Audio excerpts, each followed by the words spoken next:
একটা গরু যদি মইতা দেয় সে ও গরুর সাইজটা সুন্দর। আমরা চলে আসছি ঢাকার কোন একটা গরুর হাটে। রাস্তা টাস্তা ব্লক করে গরুর হাট বানায় ফেলছে এই জায়গায়। সামনেই কোরবানির ঈদ, ঈদের ভাইব চলে আসছে অলরেডি ঢাকা সিটিতে বেশ কয়েকটা জায়গায়। গরু মরু পাগলা হয়ে গেছে, গরু দেখে তো ভয় লাগতেছে। ভাইরে ভাই, কি সাইজ এক একটা গরুর। এটার নাম কি? ও আচ্ছা, খোকন ব্যাপারী। ছোটখাটো একটা গরুর হাট, কিন্তু অনেক গরু আছে, কিন্তু গরুগুলা বিশাল বিশাল। এই সাইডের গুলা বড়, এই সাইডের গুলা ছোট।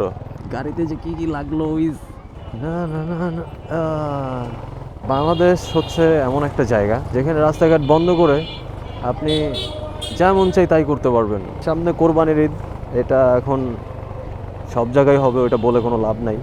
ঢাকা সহ সারা বাংলাদেশের প্রত্যেকটা জায়গায় এইভাবেই হাট বসে। গ্রামগঞ্জে হাট থাকে, আলাদা একটা হাটের জায়গা থাকে, কিন্তু এখানে দেখলাম যে একদম রাস্তার উপরে হচ্ছে সব বসায় দিছে।